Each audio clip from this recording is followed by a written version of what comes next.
Hi, everybody.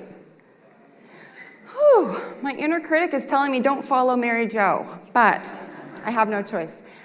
I am so excited to be here. I am beyond honored that TEDx Brentwood invited me to be here today to share my story.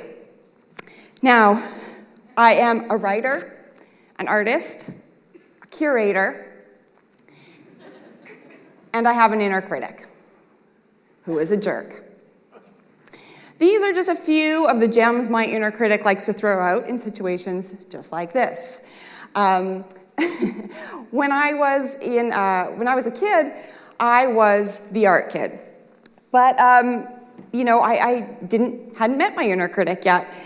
So I wanted to know, out of you guys, who hears that little voice that stops them? Anybody? Okay, now look around. See, none of us are alone in this. I thought I was alone, but no more. Now, I stand up on the stage, I write books, I go into my art studio every single day, and I wear this. Now, I didn't really meet my inner critic until I was 21 years old. Before that, my head was filled with happy, artsy little thoughts. My mom tells the story of a little Danielle sitting in her high chair creating masterpiece after masterpiece. Prodigy? Perhaps. This is titled Big Bird, Tiny Tree, 1977. I was the art kid.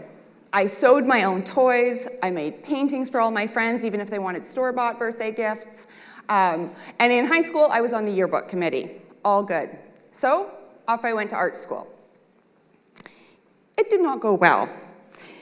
The art kid did not fit in at art school. Was this when I met my inner critic? No. I actually still thought that I was pretty clever, so I just sort of continued on. However, 6 weeks before I graduated with a BFA in painting, I was heading into a critique. Has anybody experienced an art critique in here? Yes, so you know what I'm talking about. So in I went to my art critique to hang the 5 pieces that would be in my final grad show. I hung them. Now, the professor in this class was not a huge fan of mine, and that was fine. I'd learned to defend myself. I'd gained a thicker skin, which is actually part of art school, so that was fine. So I hung the work and was prepared to be bashed. But he loved it. A lot. I was so thrilled, in fact, that when he asked for 3 people to volunteer to show their work the following week to a visiting artist from New York, I volunteered. So 1 week later, I hung the same paintings I'd shown the week before and sat down to be ready for a 10-minute critique.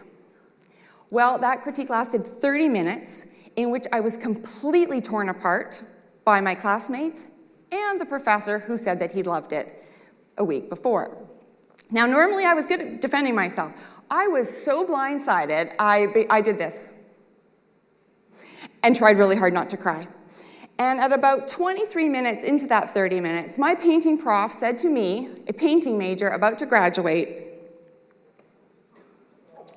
"You should never paint again." So, in case you're wondering, yes, this is when I met my inner critic. So I graduated and hightailed it out of the art world. I went to design school, became a graphic designer, and eventually a very successful creative director. It was also a really great place to hide out and not make my own artwork for a very, very long time. Now, my inner critic never really showed up in the design studio for some reason, but when I would come home and try and make art, all I could hear were my professor's words and that very blunt statement, "You should never paint again." Over time, his voice faded, and it just became its own entity and a really big jerk. I was blocked, I was scared, and I was making excuses like they were going out of style. Here's a few I like to pull out of my pocket. "The light in here is terrible. I can't make anything today.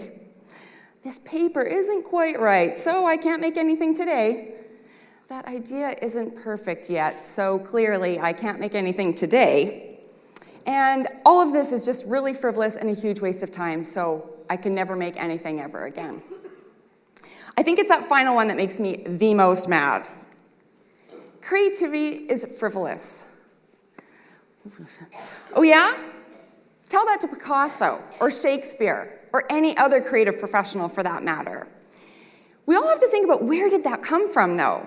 Because there is no kid in the history of the world who ever said, I think that this glitter and macaroni craft is a huge waste of my morning.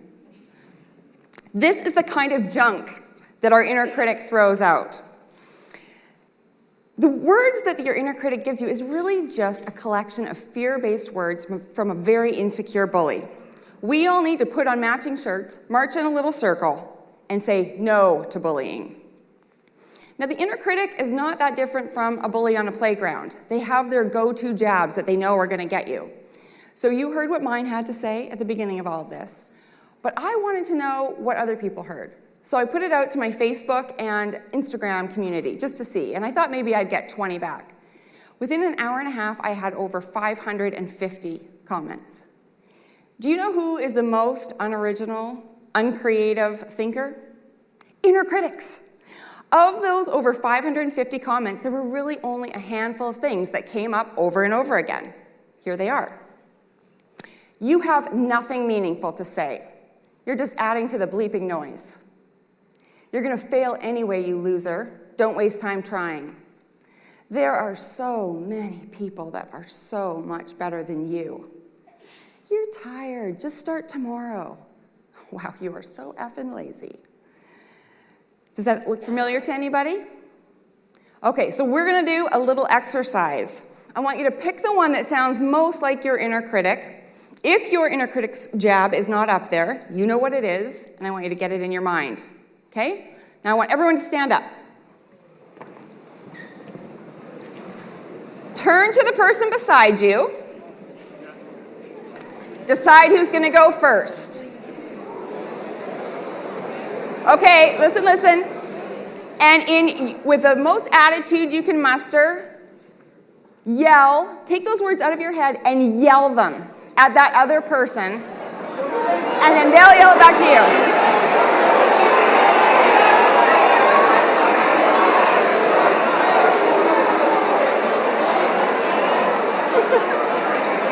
Okay, great.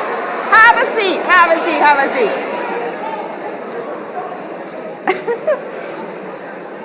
Now, would you ever say something like that to a stranger or a friend? No. So, you would? Oh.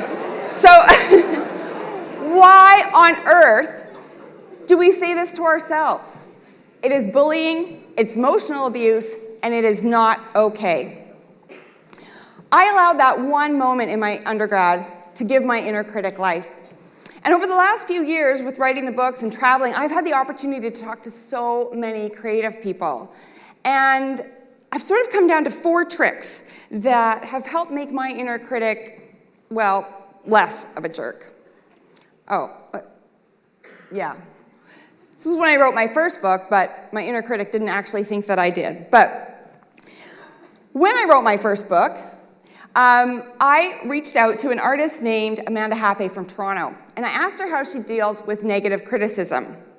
And she said this: "No one can wrestle the pencil out of your hand. You get to keep going in absolute defiance." I cried. More than 15 years after that experience in university, I finally realized that it wasn't my professor that stopped me. I put my paintbrush down.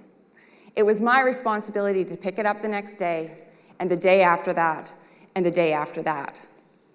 That was also the day I decided that my inner critic was going to no longer be in charge. So these are the 4 tips that I want to pass on to you so that hopefully your inner critic won't be in charge anymore either. Copy the experts. Professional artists, musicians, writers, they must have it made, right? They would certainly never second guess themselves, but they do. They all have inner critics. However, they also have a few very important things that we can totally steal. Dedication. They make work, whether it ends up on the gallery wall, on the stage, in a novel, or in the garbage can. They make work every single day. Time. They give themselves space and time to be creative. Being creative isn't at the bottom of their priority list. Being creative is their priority. If you have time to watch Netflix or comment on Instagram, you have time to be creative. And trust. Over the years, these professionals have sort of developed this relationship with their inner critic. They become friends. Friends that don't really like each other very much, but they both have the same goal, great work. So when they hear that little voice, pipe up, they know that they're probably headed down the wrong path.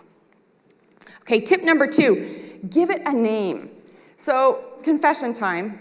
I actually really hate the term inner critic, even though it is the title of this talk. It seems almost impossible to take anything that is 50% critic and turn it into anything remotely warm and fuzzy.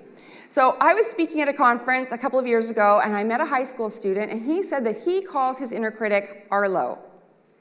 I want an inner critic named Arlo.